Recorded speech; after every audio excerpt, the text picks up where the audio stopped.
You know, I hate to say it, but this person's probably right. Real measurement could be overrated.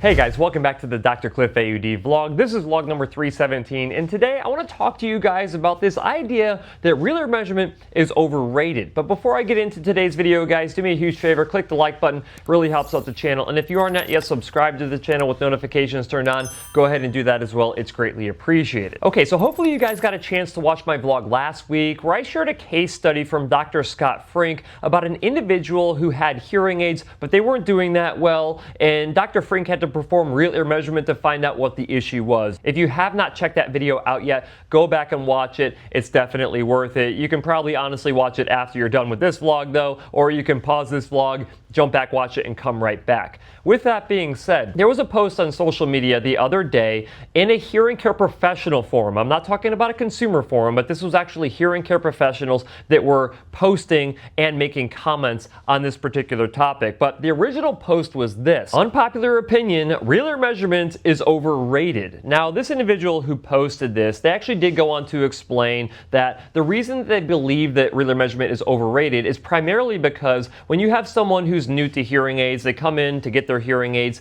when you match them to their full prescriptive targets and you verify it with real ear measurement, a lot of those individuals cannot tolerate the full amount of amplification, primarily in the high frequency ranges. So what do you have to do? You end up having to lower the amplification levels anyway, and it kind of defeats the purpose of real ear measurement. But I would contend that that is not actually what the purpose of real ear measurement is. So just to give you guys some foundational understanding of real ear measurement, this is essentially a verification technique where we can measure how much amplification you are receiving inside of your ear canals from your hearing aids after that sound has had to be amplified inside of your ear canals. Now, your ear canals are different than everybody else's ear canals on the planet. So you cannot make an assumption that if you have the same exact hearing loss as somebody else, that you would need the exact same amount of amplification at every frequency range. That's not how it works. Ear canal size and shape has a lot to do with how much amplification someone requires across the frequency range of their hearing loss. Now, hearing aid manufacturers, so there's a lot of hearing aid manufacturers out there. Most notably, you have the big six,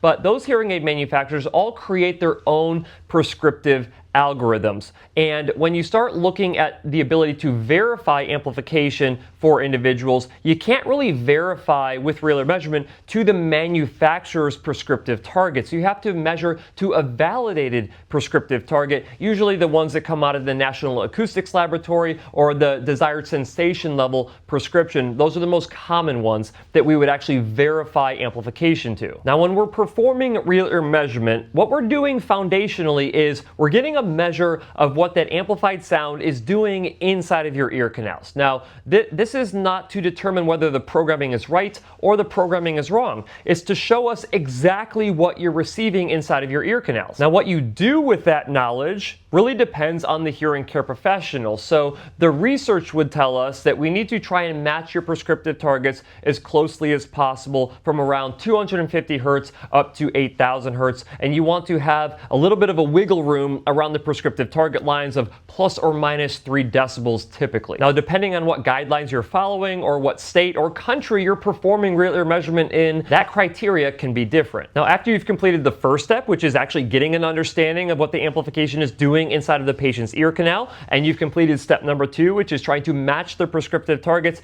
as closely as possible, you then go on to step number 3, which is running a verification measure again after the patient has had time to adapt to that level of amplification, because the way that you start with amplification is probably not the way that you're going to end with amplification. Let me give you a for instance here. So I had a patient come in who had been wearing hearing aids for years. I actually ran a verification measure to find out what she was getting from her hearing aids. I identified that she was significantly below her prescriptive target. So I was thinking like, golly, maybe I could get you actually better benefit by pushing you all the way up to your full prescription. So why not try it? So what we did is she ended up needing new hearing aids anyway. We got her new hearing aids. She came in for her fitting appointment. I ran a verification measure. I could see that I was not on her prescriptive targets. So I then go in and I started making adjustments. I got her dead on her prescriptive targets. I'm talking, we were matching the prescription line almost exactly with her amplification curve, and I thought everything was going to be great. Well, she goes home and comes back a week later and she's like, Cliff, I really haven't been able to wear my hearing aids up at the full volume level. I've been having to turn the volume down like 5 clicks, which I knew was about a halving of her volume. So that would take her down about 10 decibels. When you reduce the volume of something by 10 decibels, that cuts the volume in half. So I'm thinking to myself, oh my gosh, like you're not going to get the full amount of benefit from the hearing aids. What should we do? Well, I tried to bump her up little by little, but she kept coming back and be like, things are just too loud. I need to turn the volume down. So I'm like, oh my gosh, what am I doing here?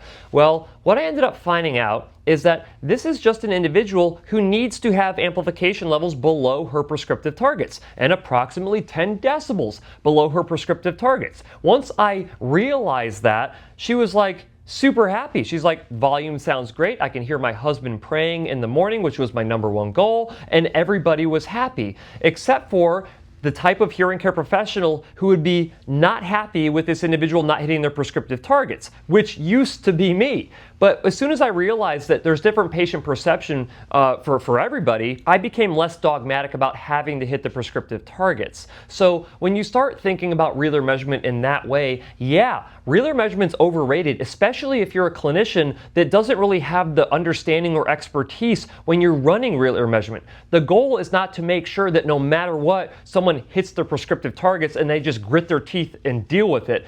The goal is to understand what they're getting inside of their ear canals, hit their targets if you can, and if you cannot hit their targets because of patient intolerance, then you have to adjust off of the targets. Now, this also goes the other way. There are some individuals who need more amplification than what their prescriptive targets called for. So when you run realer measurement on these individuals, you hit their prescription, they're like, I feel like the volume needs to go up. And you're like, okay, well, let's increase the volume. And you eventually get them to the point where they are auditorily comfortable and they have good audibility at the same time. But like I said, if you're a clinician who doesn't really understand the art of realer measurement would be way overrated, okay? I mean, there's a reason why patients come into my clinic, even though their previous clinician performed realer measurement on them, but they were just not listening to what the patient had to say and they weren't augmenting the amplification levels.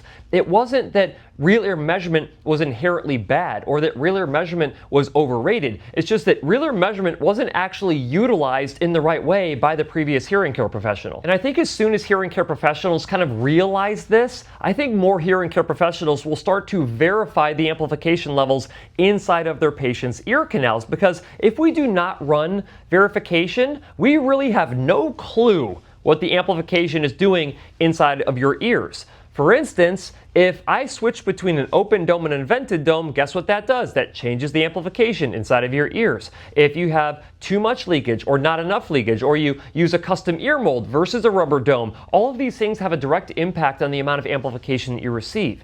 If I use a Starkey prescriptive target called E-Step, if I use VAC Plus from Oticon, or if I use Phonac's proprietary prescriptive method, all of those are different from each other. So if you're trying to make sure that someone has access to speech information, you can't just rely on the hearing aid manufacturer's proprietary algorithm. Now, if you are a hearing care professional who wants to rely on the manufacturer's proprietary algorithm, I would say go ahead and still verify it with realer measurement and see how far off they are from their validated prescriptive targets. So you might find out that they're actually being over-amplified in some ranges, under-amplified in others, and if you want to leave it that way, then leave it that way. But just make sure that you know what's happening inside of the patient's ear canal. So if you're trying to make chocolate chip cookies, there's a certain recipe that you should follow if you want to get a chocolate chip cookie. Now, can you wing it? Can you be like, oh, I'm going to throw a couple in extra chocolate chips, I want to throw in some extra flour, I want to do some extra yeast, whatever the case may be, and you still might get a chocolate chip cookie.